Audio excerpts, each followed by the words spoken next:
ASMR, welcome back to my YouTube channel. I'm so bad at intros.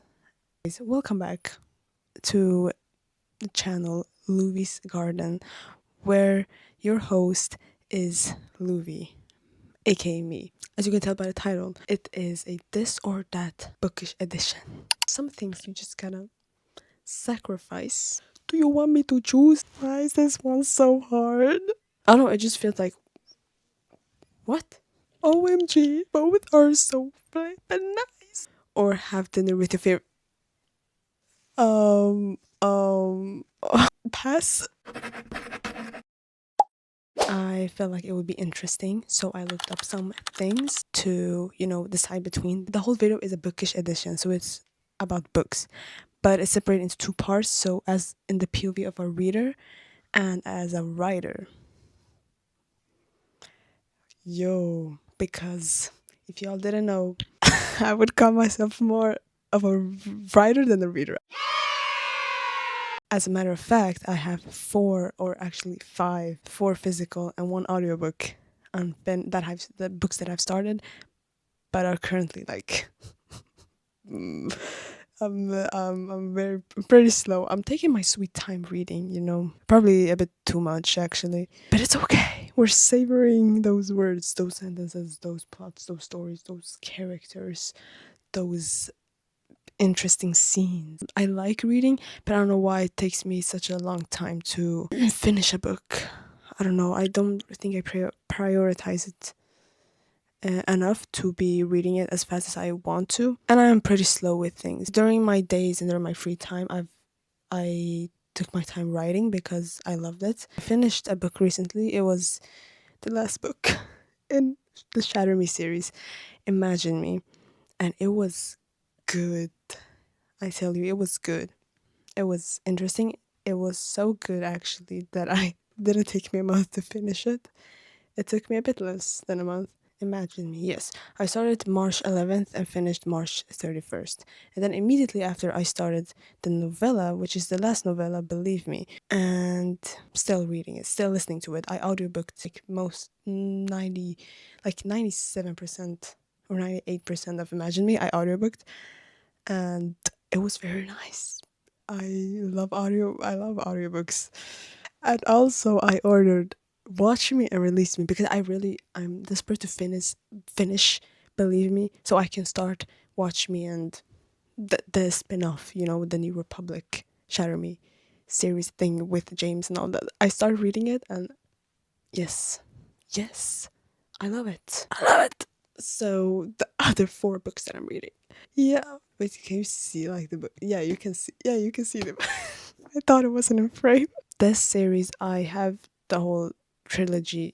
I bought it like a few years ago. I bought the whole trilogy, and I'm on the second book. I don't remember like anything of what happened in the first book. When recently I went back to the beginning to I want to start from the beginning because I don't remember what happened, and it's going very slow. I love the cover though. I didn't even explain about this one because I barely remember. I don't want to say anything that's not true. You can read the book blurb.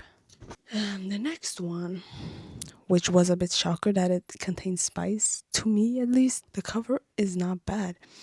It intrigued my interests. So I was like, "Ooh!" I read the book blurb and it sounded interesting. I was like, "Okay, might as well try it. Why not try it?" So I'm trying it. A lot of these books just get mashed up. Like I start one book and then I get into another and then I stop reading that and I go to a third book and then a fourth and then I want to experiment. As I said, I haven't been reading. I want to dig through the ocean of genres, of the book genres, of the book tropes. If you ask me what I like more, like this genre, like fantasy or sci-fi, I can't really tell you for sure because I haven't read a lot to distinguish the two. Do you get what I mean? Yeah. And The last one, this is The Picture of Dorian Gray by Oscar Wilde. Literally, as I said in my last video, I mentioned that I started reading this because I saw a recommendation of it, and the girl literally said after she finished reading this, it gave her inspiration for months. So I was like, I'm here to get inspired. Thank you. It's pretty good, very old English language. Like, I gotta use my brain cells for this. But I like it. That was probably a very long section of this video is of my current reads. I have another one actually, I forgot it. It's called Builders of a Nation. Good. And another one, but like those one I've paused like a lot. Enough about my current reads and more about the this or that prompts. We're gonna start with the reader section. Here we go. Get those brains on. I think this is more of simple ones.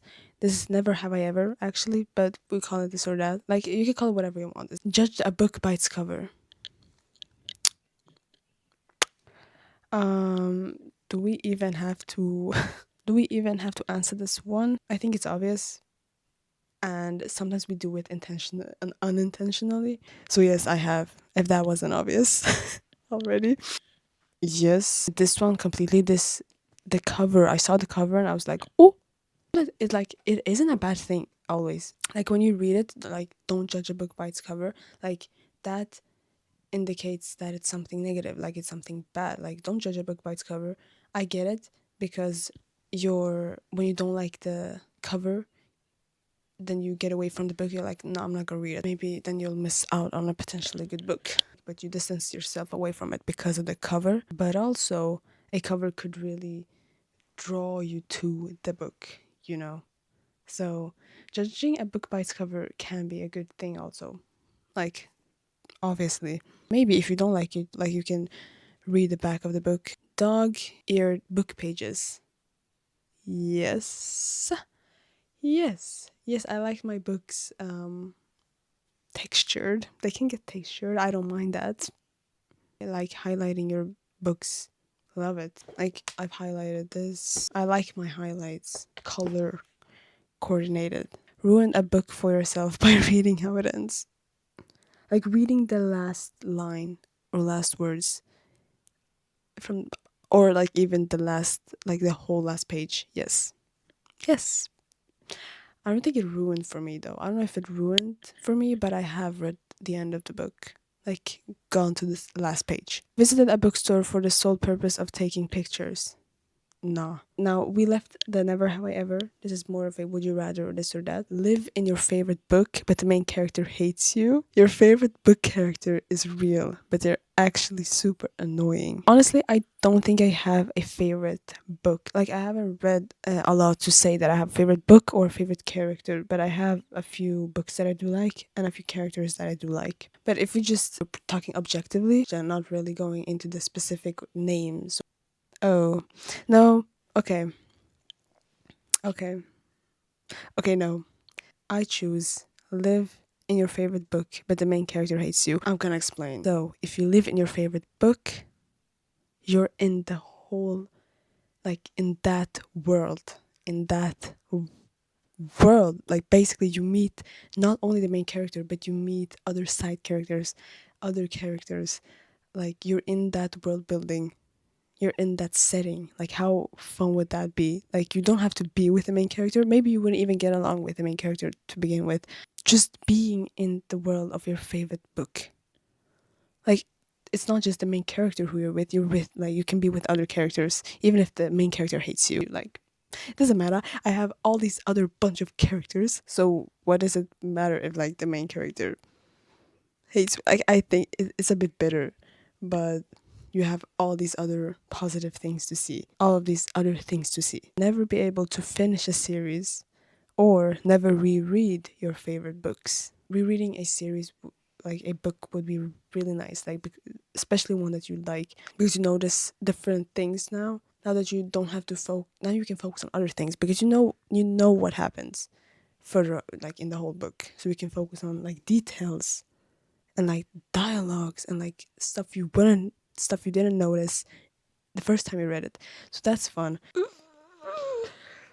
Oh, like imagine finishing a series. Like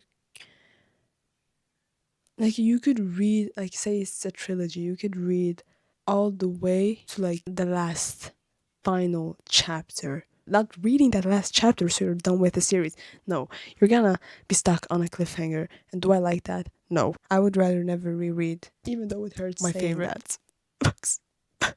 Even though it hurts saying that. Be in charge of deciding how your favorite series ends or how your favorite author's next book starts. Yo, that would be so cool. Like, yes, even just a sentence, even just the first sentence, thank you. But that would be a lot of pressure actually. Like that would be fun. I have my answer. I'd rather be in charge of how my favorite author's next book starts because the end is so important. Like, so I don't want to be in charge of it because I want to see what the author had planned for the end of the book. I want to see how it's gonna end and not decide how it's gonna end. Like if I decided then I'm gonna know how it's gonna end. It's a nice surprise, even if it's bad, or even if I don't like it, or even if it's not how I expected it to be or want it to be. If the author decided that, then it's good that way. Or maybe like really bad endings, I'd like to change maybe. But at the end of the day, it's their story, so they decide how it ends. But the next book, like, I can start it. I can help you start it. I can. Thank you. Even just the first word. Yes. Maybe the first word could be like anything. That'd be so funny. Like the first word could be what? Dinosaur. Thank you. Dinosaur dot. No, that is a foreshadow. And that is so meaningful to the plot and to the character because of this and this and so yeah, let's move on. Secretly love a book everyone else hates, or secretly hate a book everyone else loves. You know, it's fun to secretly love a book everyone else hates, but it's also like you couldn't talk about it with anyone. So yeah, it's not really fun to talk about a book that someone else hates and you love it. You get what I mean? Like you can't really talk about it. Or secretly hate a book everyone else loves, but that's like the same problem but switched, but like the opposite. Okay, this was hard. But it's secretly, so you can't really discuss it if it's secret. Why is this one so hard? In my mind, I'm like, I love this book. This book is so good. Like everything about the characters, I love it. The plot is so interesting, yada yada yada. And then everyone around me is like, this book sucks. Like, what is this plot? What is this ending? I don't like it. Well, like, what is this book? This book is disgusting. I'm not referring to any book. This is just I'm imagining how it would be. How would I feel about that? I'd be like, oh. So then when you have to talk about it, you have to be like fake about it. Oh no, I'd be so bad at that. I'd like directly be caught as as the imposter. Yeah, I think I choose secretly hate a book everyone else loves. I'm not gonna think about it more. That's my choice. Or that's my option now. Have dinner with your favorite author. Or have dinner with your favorite have dinner with your favorite character. Like having dinner with your favorite character or author.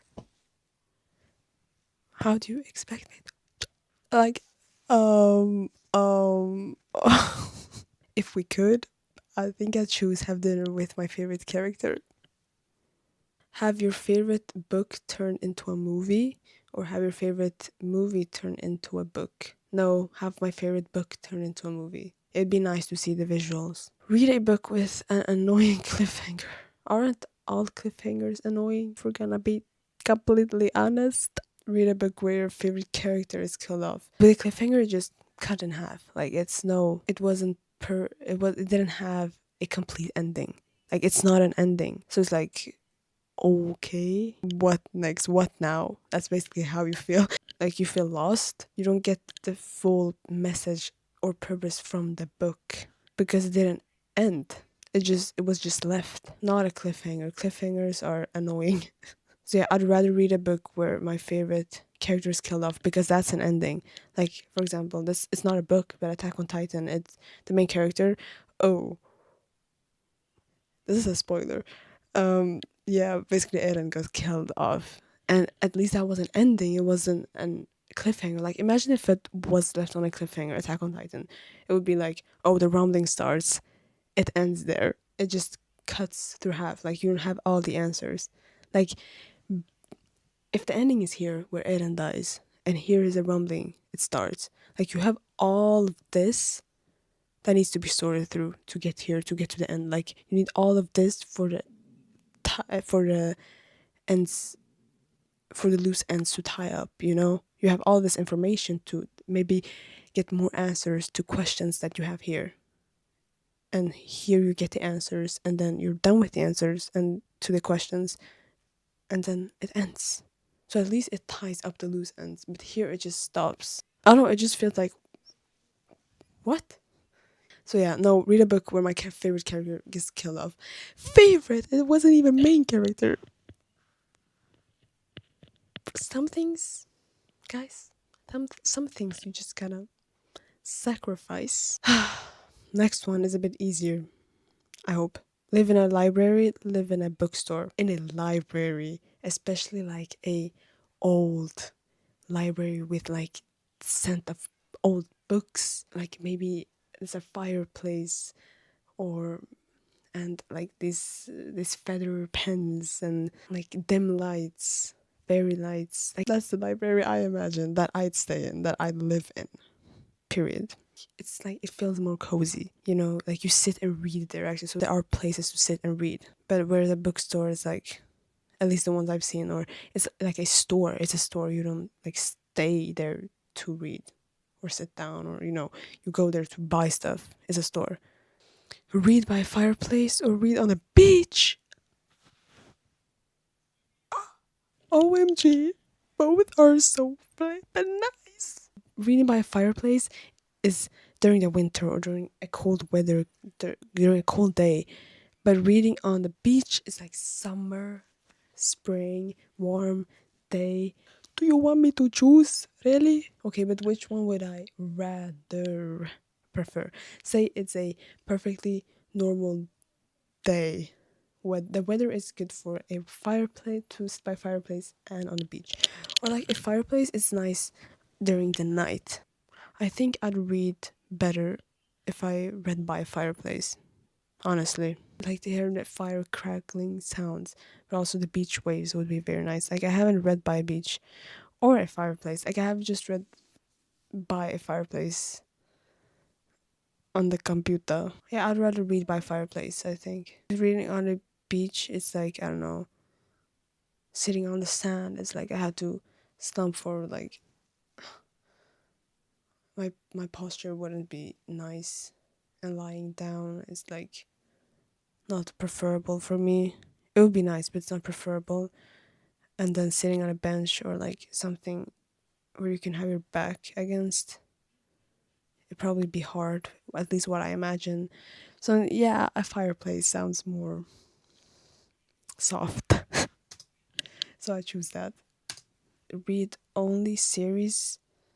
Read only like series, or read only standalones. No, read only series. Like I love reading series. Yeah. What more is there to say? Only read new books or only reread books? No, no. Only read new books. I don't want to only read books I've already read. I want to read new stories, read about new characters, about new plots, new writing styles, new things. That if that's the only thing I have to read, new books. Um okay. Okay. Yeah, I'll choose that. Because only rereading books, like you'd get tired of them at some point. Bro, what? Like, it's only a matter of time until I get bored of it. Forced proximity or fake relationship? If the fake relationship is meant like a part of the plot, like they are forced, like they have to, the characters have to fake a relationship, like public image, for the plot, it's for the plot. So it's not, so it's intentional. But forced proximity, then that's just not really good writing. Then I choose fake relationship over forced proximity, because reading a forced proximity is not nice. But if the characters, like, it's intentional, like it's a part of the plot that they have a fake relationship, then I'd obviously choose that one. But if the relationship feels fake, at least then I probably choose a forced proximity. If the relationship is just like fake, like it doesn't feel genuine. Like none of them would actually feel genuine or real. Now that I think about it, as I explained earlier, how I first understood this, then I'd choose the fake relationship one. Audiobooks or ebooks? Audiobooks are here. Ooh, okay, now, do you notice the change in energy? Now we're done with the reader and we're getting into the writer section of this bookish this or that. And I'm excited for this because I read through them a bit yesterday and they are fun. Okay. First one.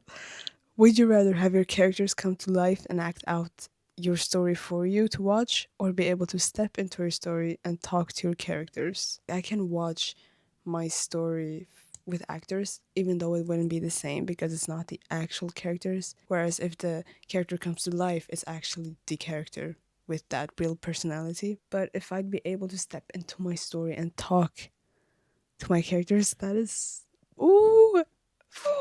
I'd rather choose to be able to step into my story and talk to my characters because it feels more free. It feels more flexible. Because if I, like, the characters come to life and then I just have to, on the basis, like, we're just going based on the would you rather question, it just says that they come to life and act out your story for you. Or would you step into the world and talk to your characters?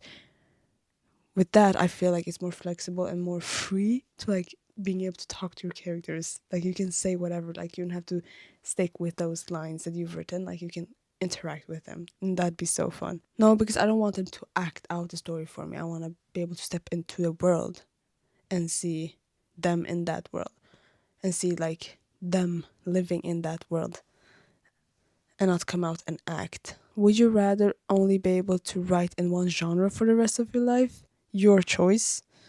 Or be able to write in any genre but only once per genre?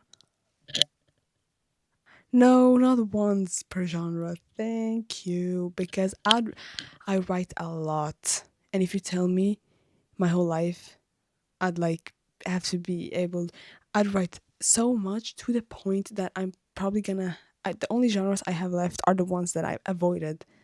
You tell me I'd have to get to those, writing those about those. I don't want to, but I'd eventually have to, I think, because there's only so many genres out there.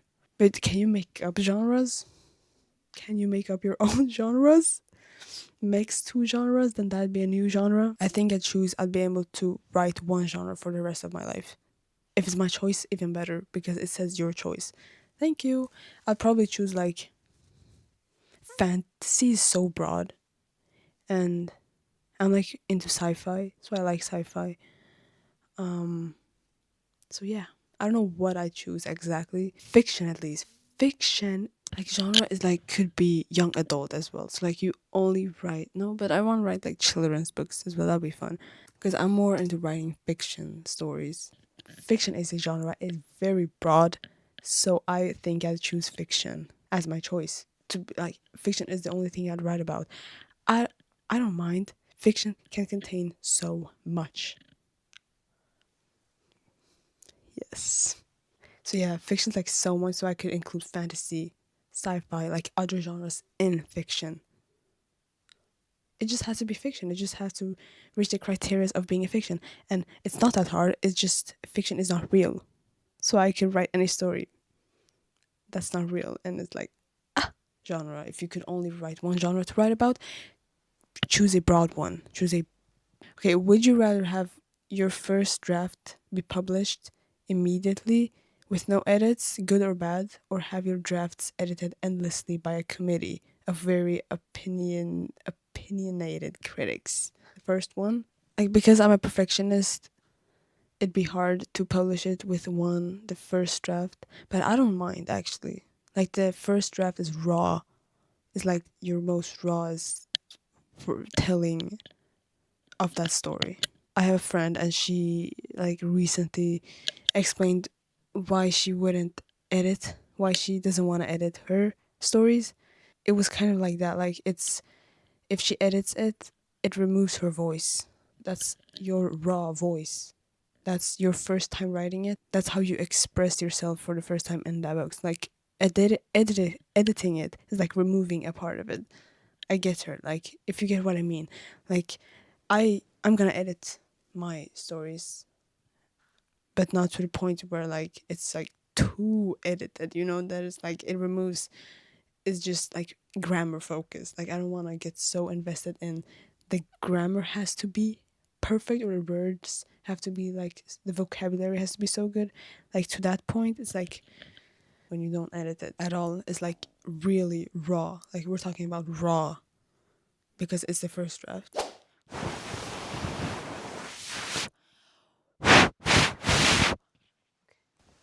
Was just checking the sound. Yeah, second day filming this video. My camera died the first time I filmed this, so I'm filming it today again, and we're gonna finish this or that. I had just gone into the writer, so let's continue. Let's continue. By the way, changed fit, different outfit. Yeah. Thankfully, I finished the one I was talking about before my camera died. I think these are mostly about the characters in the books, not really specifically about you as a writer, but more of you writing the characters. So, would you rather have a sidekick who is incredibly loyal and brave, but incredibly clumsy and always messes things up, or a villain who is brilliant and terrifying, but secretly has a soft spot for kittens? I mean, the sidekick wouldn't be that important because I feel like the villain is like the protagonist, antagonist. They're like the black and white of the series. So the villain is almost equally as important as the protagonist, maybe half as important. But still like very big part of the story because they're like the villain. Hello. Both are like very fun. But I think I'd like writing more about a villain who is brilliant and terrifying, but secretly has a soft spot for kittens. That's like, yes, yes. I have a protagonist who can talk to animals but is terrified of people, or a protagonist who is a master manipulator but is terrified of their own shadow. Bro, I think I'd go with the first one. A master manipulator. Well, okay, that would be like an interesting protagonist to write about because like you don't always see that, but terrified of their own shadow is a bit like, this is meant to be fun. I forgot, it's like the fun ones. So rather create a character who is impossibly charming and always gets what they want, or a character who is deeply flawed and relatable and struggles with every decision? I think I'm like annoyed at the characters who are like impossibly charming and always get what they want. Okay, like we get it. Like as a reader, from a reader's point of view, that's a bit annoying. So writing about that, it would get a bit like over the top. It says struggling with every decision, so that's a bit, ooh, that's a bit hard. Rather have your main character be the strongest hero in the land, but unable to feel any emotions, or be incredibly empathetic and feel everything deeply, but be physically weak? I kind of already do have that. What? Like I have a dual POV, and both of my characters are like this. Like one of them is like strong, but emotionally like they emotionally they like suppress their emotions, and the other one is like not as strong physically, but they feel things deeply, very deeply. I don't know. Pass. Okay, now on to the tricky ones. I have the ability to write incredibly fast but make tons of mistakes that are hard to fix, or write slowly but have every word be perfect and impactful. I already write slowly. So I hope my words um get gets that message through. I hope it's impactful because I know what I mean when I'm writing, but maybe not everyone can see what I mean when they're reading. So like being able to write in a way that is impactful, and for it to be impactful, I guess people have to understand what they've they've read. So you have to be a good writer for people to understand, or you have to at least word it in a way that people can understand. And as a writer, to get out the right message, to like bring out the right message that you want, that you intended, and not have it being misunderstood. I don't know, I'm just saying a bunch of things right now. I hope it makes sense. But basically I want as a writer, and what I'm thinking, I want that to be put on paper, and so people can understand what I'm implying with what I've written. And I think that's good and can be impactful. So I'd rather write slowly and have every word be like perfect. Is so like there's something that's exactly perfect, but impactful, yes, I want it to be impactful, both for me when I can read it later, and yeah, for others, so they can also get some good out of it. Have your main character be universally loved but completely bland, or be incredibly complex and controversial but loved by small passionate audience. I think I'd rather have a complex character that's actually like realistic and loved by a small passionate audience, because quality over quantity. So yeah, a passionate audience would be very appreciated, and not just like the character is bland and I'm not really satisfied with it. I want to like this character, like if everyone likes it, but I'm not completely satisfied with it. I'm happy people can like this character, but if I'm not feeling as passionate about it, it's like I can't really put my best in the work. I can't really put my best effort in this character if I don't really like it. It's visible when you like something. And like for example, a book, when you write something, a story, it's visible. When you read an author's book, you can see whether they actually like this or not. Or anything.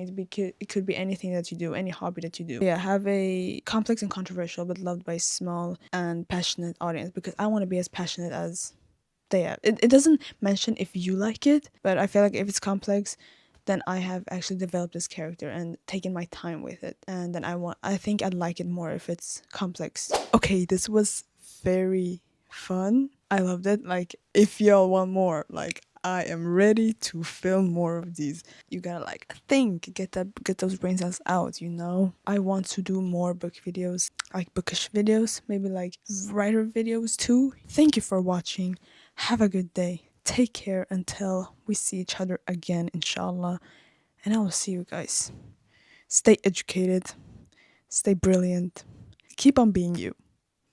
I'll see you guys in the next one. Bye. Bye bye.